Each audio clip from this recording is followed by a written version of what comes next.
ఎన్నికల సంఘం నిర్ణయంతో ఆంధ్రప్రదేశ్లో సజ్జల సేవలకు ఇక ఎండ్ కార్డు పడినట్లేనా? సజ్జల తాడేపల్లి ప్యాలెస్లో కొత్త దుకాణం షురూ చేయబోతున్నాడా అంటే అవుననే సమాధానం ఇస్తున్నారు కొంతమంది రాజకీయ విశ్లేషకులు. ఇక ఇదే అంశానికి సంబంధించి మనతో మాట్లాడేందుకు ప్రముఖ సీనియర్ జర్నలిస్ట్ దుర్గాకుమార్ గారు మనతో ఉన్నారు. సార్తో మాట్లాడదాం. Sir hi. Sir hi Krishna గారు, మన వీక్షకులకు కూడా హాయ్. సార్, కేంద్ర ఎన్నికల సంఘం నిర్ణయంతో ఆంధ్రప్రదేశ్లో సజ్జల గారి సేవలకు ఎండ్ కార్డు పడినట్లే అని ఆయన తాడేపల్లి కోటలో కొత్త దుకాణం షురూ చేయబోతున్నారు అంటూ ఒక వార్త సోషల్ మీడియాలో చక్కర్లు కొడుతూ ఉంది. ఏంటి సార్ దీని మీద మీ విశ్లేషణ ఏంటి? ఇప్పుడు ఆంధ్రప్రదేశ్ ఎన్నికలు అనేది కేంద్ర ఎన్నికల సంఘానికి, రాష్ట్ర ఎన్నికల సంఘానికి కూడా ఒక తలనొప్పి వ్యవహారంగా మారిందండి. మిగిలిన దేశంలో అన్ని రాష్ట్రాలు ఒక ఎత్తు, ఆంధ్రప్రదేశ్ ఒక ఎత్తుగా ఉంది. అనేక విషయాల్లో కేంద్ర ఎన్నికల సంఘం కూడా రకరకాల ఇబ్బందులు ఫేస్ చేసింది. అక్కడికి ఒక 3-4 ఎస్పీలని, ఒక ఐజీని, ఒక డిఐజీని, 3 జిల్లా కలెక్టర్లను కూడా విధుల నుంచి తప్పించేసింది. వీళ్ళందరినీ కూడా సుదూర ప్రాంత ఎలక్షన్ అయ్యే వరకు అసలు ఎన్నికల విధుల్లోకి వీళ్ళని రావనివ్వకుండా ఆదేశాలు ఇచ్చింది. కానీ ఇక్కడ ఒకటి ఏంటంటే వాలంటరీ వ్యవస్థ కూడా అంతే తలకాయ నొప్పిగా ఏర్పాటైంది. మీకు తెలుసు ఆ విషయం, మన వీక్షకులకు కూడా తెలుసు. ఎన్ని రకాల ఆంక్షలు పెట్టినప్పటికీ కూడా వాటిని తప్పించి కేంద్ర ఎన్నికల సంఘాలని ఒక విలన్గా చూపించే ప్రయత్నం ఆంధ్రప్రదేశ్ ప్రభుత్వం చేసింది. అంటే కేంద్ర ఎన్నికల సంఘానికి ప్రజల పట్ల బాధ్యత లేదు, పెన్షన్లు ఇవ్వటానికి వాలంటీర్లను పంపొద్దని ఆదేశించిందని. ప్రత్యామ్నాయ ఏర్పాట్లు చేయమని కానీ పెన్షన్లు ఆపమని లేదు. వాలంటీర్లు దూరంగా ఉంచమన్న మాట వాస్తవం. ఎన్నికలు అయ్యే వరకు అన్ని విధులకి వీళ్ళు పూర్తిగా ఎన్నికల విధులకు ఉపయోగించుకోవాలని రాష్ట్ర ప్రభుత్వం ప్రయత్నించింది, నియమించింది కూడా. అందుకే వాళ్ళు డైరెక్ట్ బహిరంగంగా కూడా అడిగారు, బహిరంగ చెప్పారు మీరు రుణం తీర్చుకోండి జగన్ గారికి అని. ముఖ్యమంత్రి సొంత డబ్బులు ఇచ్చాడని. ముఖ్యమంత్రి సొంత డబ్బులు ఇవ్వలేదు, ప్రభుత్వ ఖజానా నుంచి ఇచ్చారు. అది అందరికీ తెలిసిన విషయమే. అయితే ఇక్కడ ఇంకొక చిన్న విషయం ఏంటంటే ప్రభుత్వ సలహాదారులు ఇక్కడ ఒక 48 మంది 50 మంది ఉన్నారండి. ఆల్మోస్ట్ అందరూ కూడా ఒక క్యాబినెట్ ర్యాంక్ వాళ్ళు ఒక 9 మంది ఉన్నారు, ఫుల్ క్యాబినెట్ ర్యాంక్. మిగిలిన వాళ్ళు స్టేట్ మంత్రుల హోదాల్లో ఉన్నారు.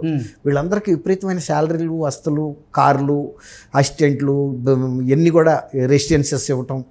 కొన్ని కోట్ల రూపాయలు ఒక సజ్జల రామకృష్ణారెడ్డి గారికి ఇచ్చారని పబ్లిక్ ఇన్ఫర్మేషన్ లెటర్ ద్వారా అడిగితే కూడా వాళ్ళు గవర్నమెంట్ చెప్పింది.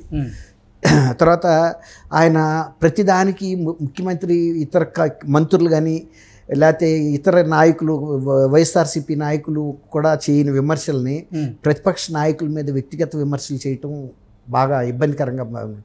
మొన్న ఈ మధ్య కూడా వ్యక్తిగతంగా చంద్రబాబు నాయుడు గారి మీద దూషణకు దిగాడు. అప్పుడు ఎలక్షన్ కోడ్ అమల్లో ఉన్నప్పుడు ఇలాంటిది ఏంటని లెటర్ రాశారు. లెటర్ రాస్తే ఎవరు స్టేట్ ఎన్నికల సంఘం కేంద్ర ఎన్నికల సంఘానికి రాసింది.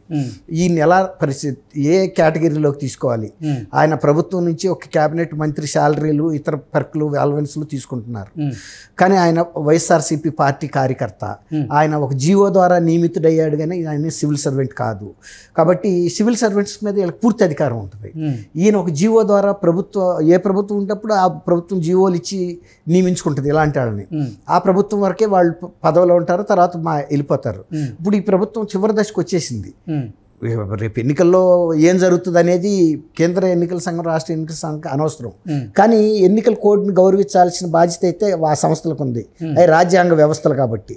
ఇప్పుడు ఈయన గురించి కేంద్ర ఎన్నికల సంఘానికి రాశారు ఏం చర్య తీసుకోవాలని.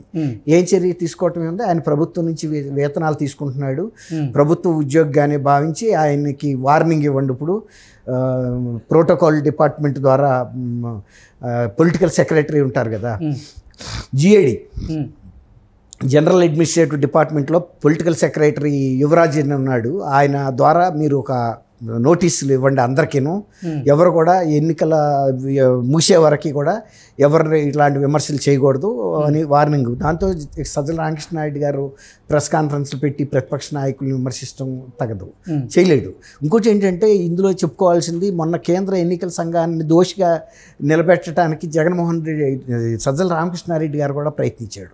అది కూడా కేంద్ర ఎన్నికల సంఘం దృష్టికి వెళ్ళింది, మనల్ని దోషిగా చేయడానికి ప్రయత్నించాడని. ఇవన్నీ కూడా ఒక రోజు ఆగుతాయి, 2 రోజులు ఆగుతాయండి. కానీ అన్ని రోజులు జరగవు. ఇప్పుడు ఆయన్ని వాళ్ళ ఆయన యువరాజ్ బహుశా సర్క్యులర్ అందరికి పంపిస్తాడు, ఆయనకే కాదు మిగిలిన అందరి సలహాదారులకి. నిజానికి ఈ సలహాదారులు చేసేది ఏం లేదండి, వీళ్ళతో అయ్యేది పోయేది ఏం లేదు. కేవలం జగన్మోహన్ రెడ్డి గారికి సన్నిహితత్వం ఉండటం వలన ఆయన 5 సంవత్సరాల పాటు వీళ్ళకి మంచి లాభసాటి ఉద్యోగం ఇచ్చి కూర్చోబెట్టాడు. కొంతమంది ఈ ప్రజల సొమ్ము ఇలా పుక్కిటికి కంటే ఉచితంగా తినేవాళ్ళు ఇష్టం లేక కె రామచంద్రమూర్తి గారు లాంటి సీనియర్ జర్నలిస్టులు సున్నితంగా తిరస్కరించి బయటకు వచ్చేసారు. మా వల్ల కాదు, ఇది మేము ప్రజల సొమ్ము తింటే అది కొంతమందికి భయం ఉంటుందండి. ప్రజల సొమ్ము తింటే మళ్ళీ మనకు పాపం వస్తుంది అంతే కదండి. ఏదైనా మనం జీతం తీసుకుంటున్నామంటే దానికి న్యాయం చేయాలి. అందులో అది ప్రజల సొమ్ము, ప్రజల రక్తం చిందించి కట్టిన డబ్బులు అవన్నీ, అవి లక్షలు కోట్లు మింగలేరు కదండి అందరూ, కొందరికే అరుగుతుంది అది. కాబట్టి కొందరు వద్దని కూడా వచ్చేసారు. ఈ కేంద్ర ఎన్నికల సంఘం ఇచ్చిన ఆదేశాల ప్రకారం ఇప్పుడు ఇక ఆయన రాజీనామా అన్నా చేయాలి. రాజీనామా చేస్తే ఆయనకి పోయేది ఏం లేదు, అసలు అదే బెటర్. ఒక రకంగా ఇవ్వాల్సినంత వచ్చేసింది, ఇంకా 15-20 రోజుల్లో ఏం వస్తాయండి. ఆయన రాజీనామా చేసి పూర్తి స్థాయి ప్రధాన కార్యదర్శిగా పార్టీకి ఏ విమర్శ చేసినప్పుడు ఎవరు ఏమి అంటానికి లేదు కదా.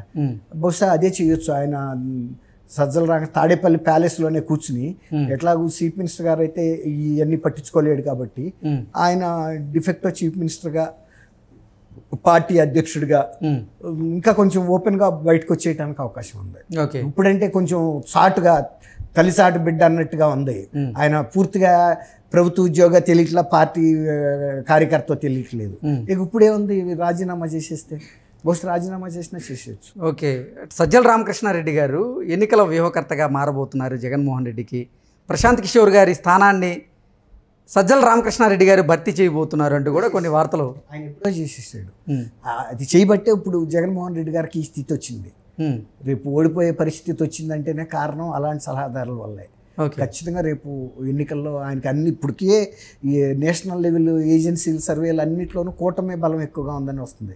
అందుకే వీళ్ళు ఇంటెలిజెన్స్ బ్యూరో లెటర్ హ్యాడ్ కూడా ఉపయోగించి, తర్వాత ఇతర పేపర్లు సంస్థల యొక్క పేరు ఉపయోగించుకుని ఫేక్ సర్వే రిపోర్ట్స్ వైరల్ చేయాలని చూస్తున్నారు.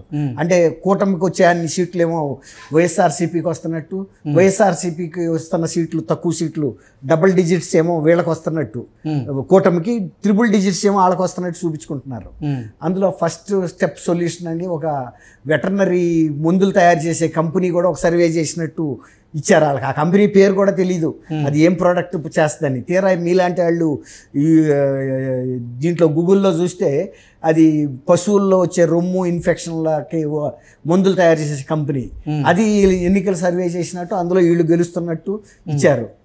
వాళ్ళు ఎట్లాంటి స్థితిలో ఉన్నారో మీరు అర్థం చేసుకోండి.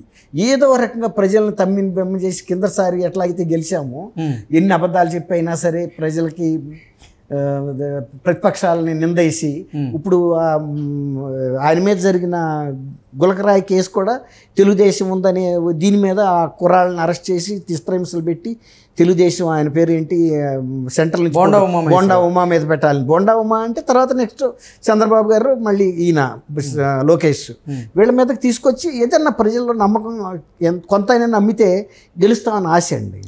ఆఖరి ప్రయత్నం అంటే దింపుడు కళ్ళేం ఆశ అంటారు చూస్తారా, అది. Okay sir, thank you Krishna గారు, వీక్షకులు కూడా.